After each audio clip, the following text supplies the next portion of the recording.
Hello everyone, আমার আরও একটা ব্লগে তোমাদের সবাইকে স্বাগত। আশা করি তোমরা সবাই খুব ভালো আছো, সুস্থ আছো। এই ব্লগটা হলো গতকালের, মানে সোমবারের। আসলে ভিডিও তো করি, কিন্তু এডিট করতে এতটা ল্যাট লাগে, ওই জন্য কালকে আর এডিট করা হয়নি। আজকে সকাল মানে এই দুপুরবেলা বসে এডিট করে তারপর ছেড়েছি।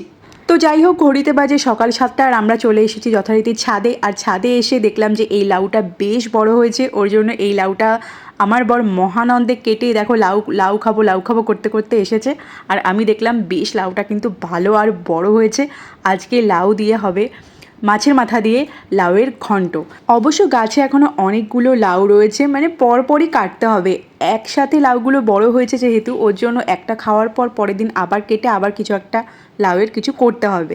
তো ছাদে কিছুটা সময় কাটিয়ে, অনেক হাওয়া দিচ্ছিল, ওয়েদারটা খুব সুন্দর ছিল, কিছুটা সময় কাটিয়ে তারপর চলে এলাম নিচে ব্রেকফাস্ট করতে। আজকে ব্রেকফাস্টে খাবো হচ্ছে ডালিয়ার খিচুড়ি। আসলে গতকাল অনেক রাত্রে আমার বর বাড়ি ফিরেছে, তো আমি 10টার সময় ডালিয়ার খিচুড়ি রান্না করেছিলাম। আমি খাইনি, ও খেয়েছে, আর খানিকটা রয়ে গেছিলো। তো ভাবলাম যে সকালবেলা ওটা দিয়ে আমাদের ব্রেকফাস্ট হয়ে যাবে। আর বাড়ির আদার্স সদস্য, মানে আমার মা, ঠাকুমা, বাবা আর ভাই রুটি দিয়ে ব্রেকফাস্ট করেছে।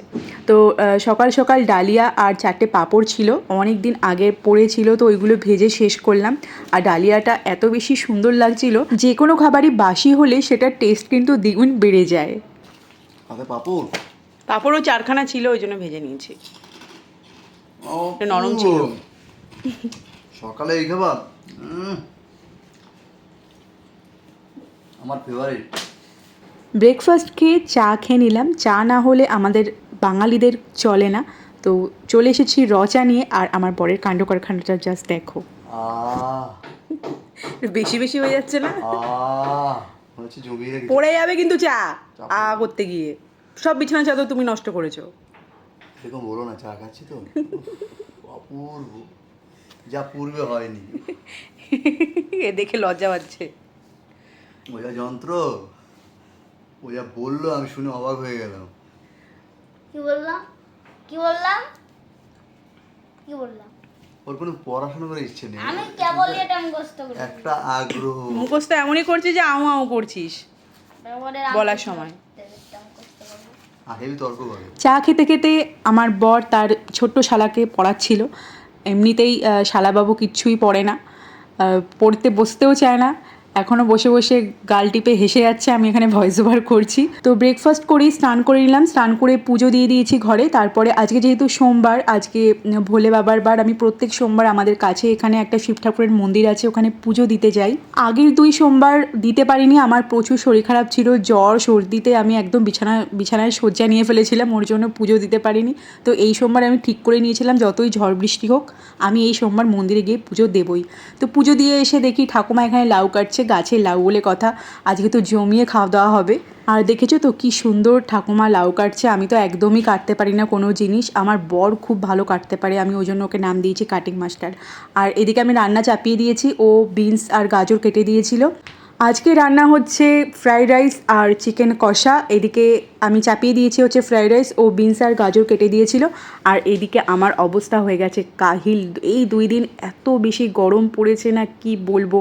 আমার লিটারেলি মনে হচ্ছে আমি আগুনের গোলার মধ্যে রান্না করছি। আর এদিকে মাংসটাও কষে গেছে, এরপর জাস্ট জল ঢেলে একটুখানি ফুটিয়ে নামিয়ে নেব। আর এদিকে ফ্রাইড রাইসও রেডি। মাংসটা হয়ে গেলে জাস্ট একটা রান্নাই আমার বাকি, সেটা হচ্ছে মাছের মাথা দিয়ে লাউয়ের ঘন্ট। তো সব রান্না কমপ্লিট করে তারপর আমি আবার একবার স্নান করে খেতে বসে পড়েছি, কারণ প্রচুর বেশি খিদে পেয়ে গেছে। সকালবেলা একটুখানি জাস্ট ডালিয়া খেয়েছিলাম বলে প্রচুর খিদে পেয়েছে।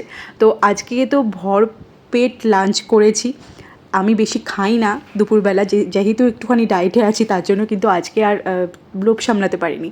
তো খেয়ে দিয়ে দুপুরবেলা একটুখানি টিভি দেখলাম, টিভি দেখে তারপরেই চলে গেছি হচ্ছে দোতলাতে। আমি প্রত্যেক দিন দোতলাটা ঘুরে আসি যে কতটুকু কাজ হয়েছে সেটা দেখার জন্য।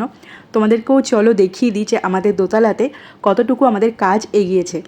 80% বলবো না, 60% মতো কাজ হয়ে গেছে, এখনও প্রচুর কাজই বাকি খুঁটিনাটি, কিন্তু মানে মেইন কাজগুলো হয়ে গেছে। এদিকে বেডটা 60% মতো হয়েছে, ফল সিলিং তো হয়েই গেছিলো, ওয়ার্ড্রপের কাজও মোটামুটি কমপ্লিট বলা চলে। মানে তোমরা দেখতেই পাচ্ছ যে আর কতটুকু কাজ বাকি আছে, আমি শুধু জাস্ট ফাইনাল টাচ আপের জন্য অপেক্ষা করছি।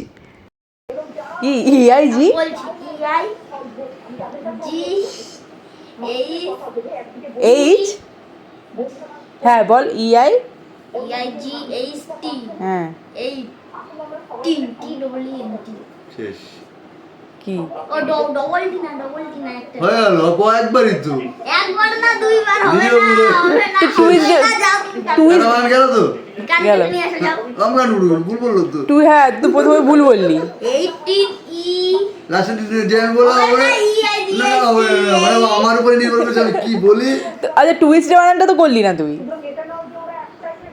টুইস্টের বানান যদি বলিস তাহলে টিভি বন্ধ করে দেবে হ্যাঁ টু বানান করছে আগে যা হয়ে গেছি ফোন করছি আর শুরু তো কর দেখি আমি দুটো কোশ্চেন ধরলাম আমি একটাতে 18 বানানে পেরেছি একটাতে তো নড়তেই পারছে না আর একটাতে যে বলে হয়নি তখন মনে হলো হয়নি মানে ওই জায়গাটা আমাকে মাত্র বলেছে ঠিক হবে না তুমি অক্ষর তার বলো না হয়ে গেল।